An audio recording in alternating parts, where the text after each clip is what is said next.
Yes, it caught on fire. Yes, it's fixed. Yes, it's still the best F80 on planet Earth. It just made. Hey guys, first off, welcome back to my channel. This is my 1,000+ horsepower F80 M3. Today's either gonna be a great day or a crappy day, depending on how this goes. This car, obviously, you guys probably seen, caught on fire, a whole bunch of bad things happened. It is now finally up and running. Runs, drives, everything is done, with the exception of like 2 nitrous wires need to be hooked up, which I'm not even gonna test right now. Power-wise, fueling-wise, everything's good to go. Put a new cylinder head on it, change some fuel things. Still some things we want to do in the future before I really drive it, like on the fuel pump setup, little changes, but it's good. Has a motor we did, stock port head, valve strings, pistons, rods, certain bearings, crank hub fix in here. 7275 Gen 2, runs like 40 pounds boost at 1,000 wheel, 55 pounds like 1160. That was on the old way. We'll see what it does today with some little things done differently. I'm gonna dyno today in a little bit. I have one customer's car to do in the meantime, then this thing will hit the rollers. You guys gonna see this customer's car first. F80 with a crank hub, pure turbos, whole bunch of things, but this is my F80, check this out.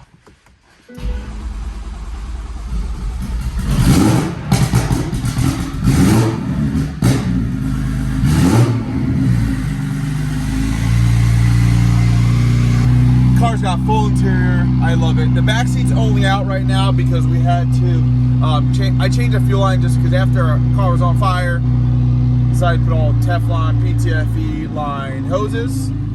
So check engine lights on because I had the O2s unplugged during startup so they wouldn't get messed up during flashing. So, but run to drive pretty normal. I love this car. I hope you guys are excited to see what it does. Like I said before, it's either gonna be a great day, car may lay down 1100, or it's gonna be a bad day and something bad will happen. I don't know how it's gonna go.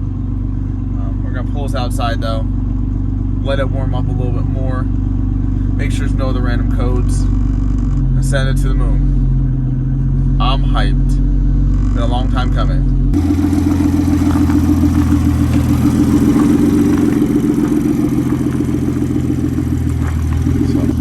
I don't know if you guys know how hyped I am right now. Like, this is my shit, this car. I love this thing. That was like the most enjoyable cars I owned. So I'm gonna let it warm up a little bit and then do this other car and then I'll make a few hits, like a pure turbo F80. Right now it's on pump gas, it was on 85, so I'll make 560, 570 wheel all day long. The guy took the car road racing not too long ago. It's just been good. Just want to make sure everything's perfect, and then we'll take him off, slam this on. But this thing's freaking sick. I love it. Also, I think I'm gonna put fresh fuel. It's like 4 months old fuel, so.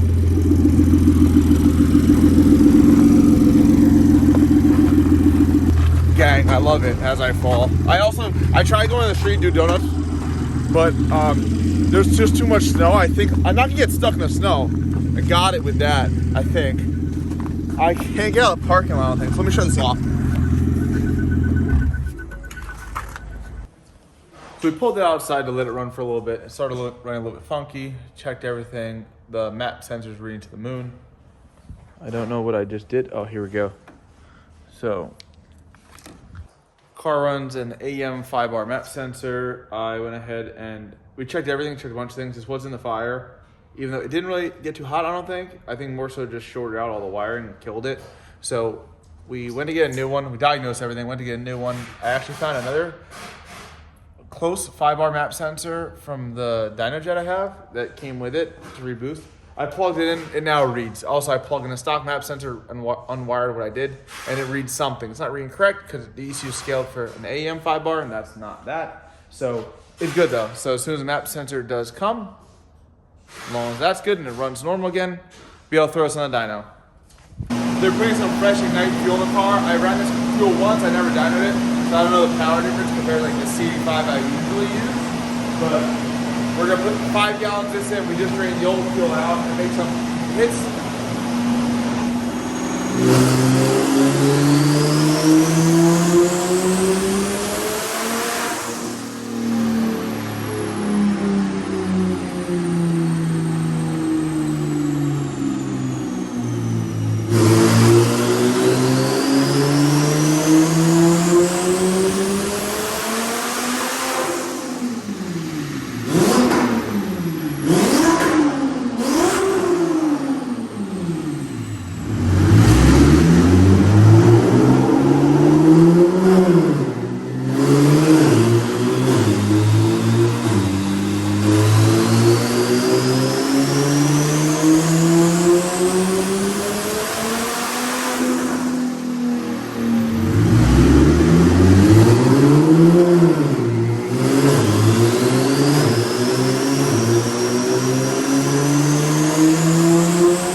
So I made some hits. Car makes 650 wheel on the gate, like 22 pounds, 23 pounds.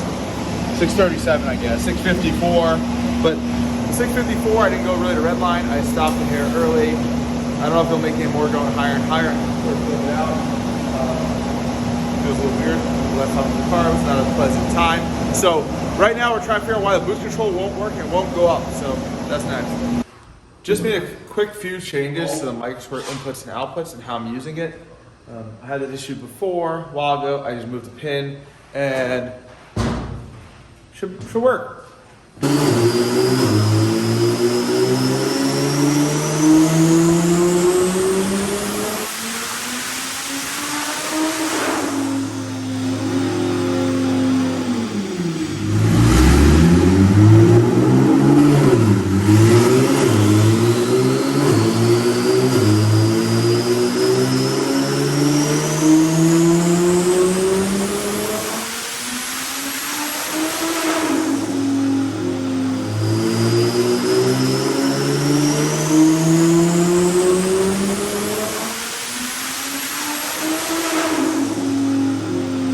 This is the face of a guy whose car jams. So just getting into it, you guys can probably hear, I'm not going to red line, I'm just getting into it, make sure it gets into boost good. Everything seems great so far, turned up a little bit. It made 916 wheels so far. So boom, 916 wheel. So far so good. I'm quite happy. It usually takes 40 to 44 pounds of boost to make like 1,000-ish. It was at 38 so far, but once again, I'm not going to red line. If I keep revving it, I don't know, it might make a lot more power. I think we're like 72, 7,300, red line's 81. I mean, it's just getting into it, and I'm just sort of lifting. But it's good. Everything data log looks great. It runs, it drives, it works, no change light, no faults. The boost control works flawlessly. The micro squirt just works. Everything's great. If you guys like seeing this too, as much as I do, I hope you like and follow, subscribe. See more of this. I'm hyped. I think that's it for me today. I'm gonna go home, enjoy my weekend. Today's Friday, and then I'm gonna come back and hit harder next time. I'm gonna leave around the dynos. Next thing up will be just more boost on this thing. I mean, get it up into like the 1100 range again would be really, really nice. So fucking sick. Car obviously works, as you guys just saw. I'm gonna now turn it up to the moon. Moon being 1100 plus wheel. It's made 1160 before. I don't know if it'll make 1160 today. I'm at 900 so far. It's a pretty big jump. I got a lot of boost left, so we shall see. I'll rip right into it. I'm gonna do some data heads to see where I'm at today. Probably throw a little weight in the trunk to make sure I'm not spinning. And actually taking the red line, I'm chickening out and lifting a hair early right now. Everything looks great though. So I'm gonna start off with a hit or two at the same boost I was at and go right to red line. See what it does.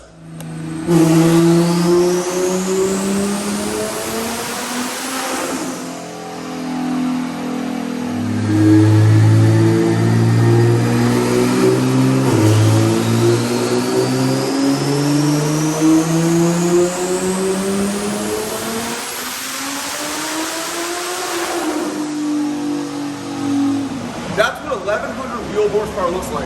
1095, but we'll call 1100. Car works really, really good.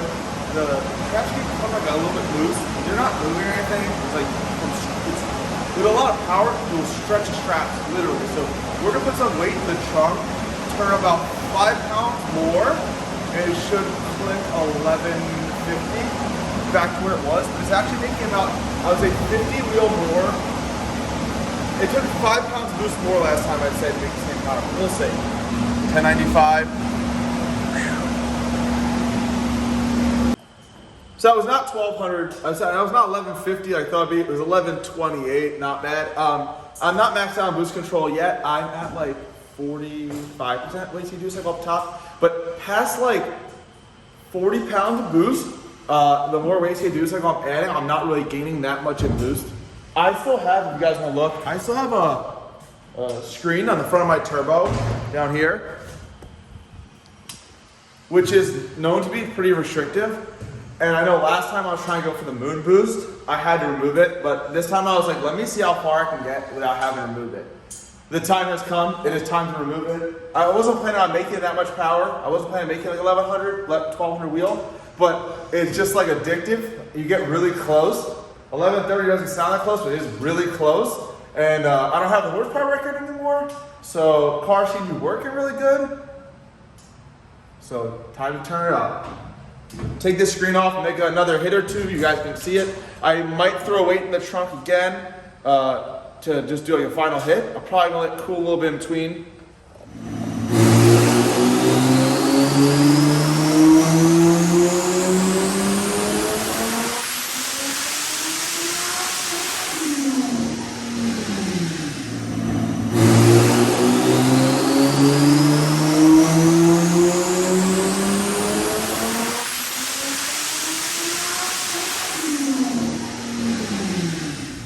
The last pull, 1,213 wheel horsepower.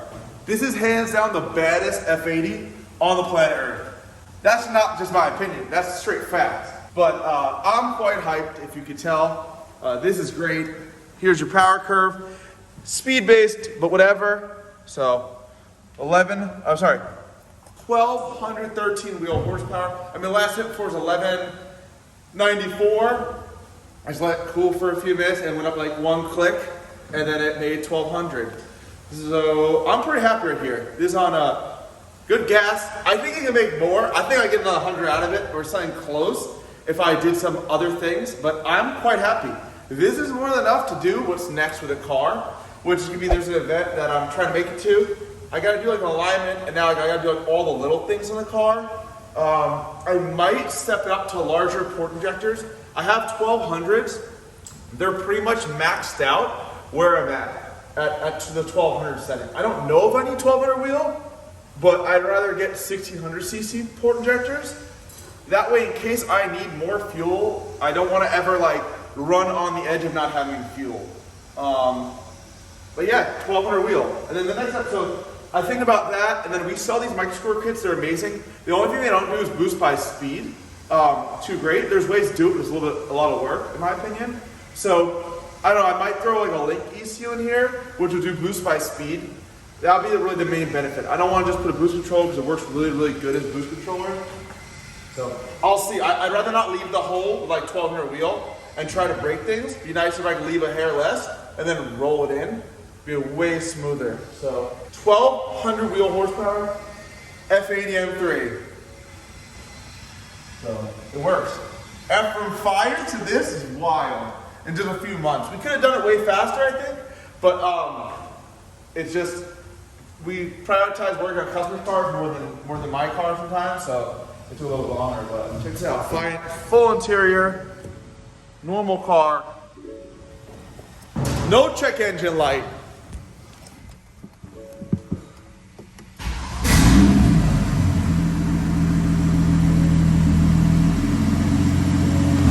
No check engine light, traction control lights on just because I made a bunch of dyno hits, some common, and then we'll do a little walkthrough where we're at, things in the shop. Well, I have it.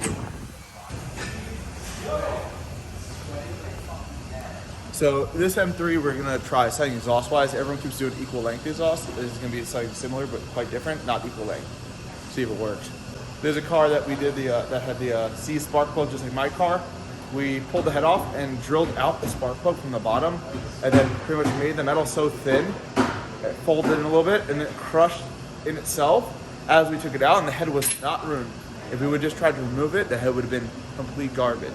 So pretty cool. We got to save the head on it. Then we have an E46. It's actually Dana's car. Trying to set up an intake on it. My E36. On my E36, we're just using it for cash can placement because we want to make a cash can that'll fit like this, F80s, so they're just sort of parked here, to be honest. And then the last thing is we have a E82 M3. It's actually a guy, Harris, here that does phone sales, everything. His old car was sold to someone, sold again, and now it's here, getting an ESS supercharger on it. So it's like he has like a kit and a half worth of stuff. So this car is getting a supercharger kit. It would be on the lift, but we're using that to do the exhaust stuff right now, so I need to grab another lift. So that's really it for today. See what else we can do.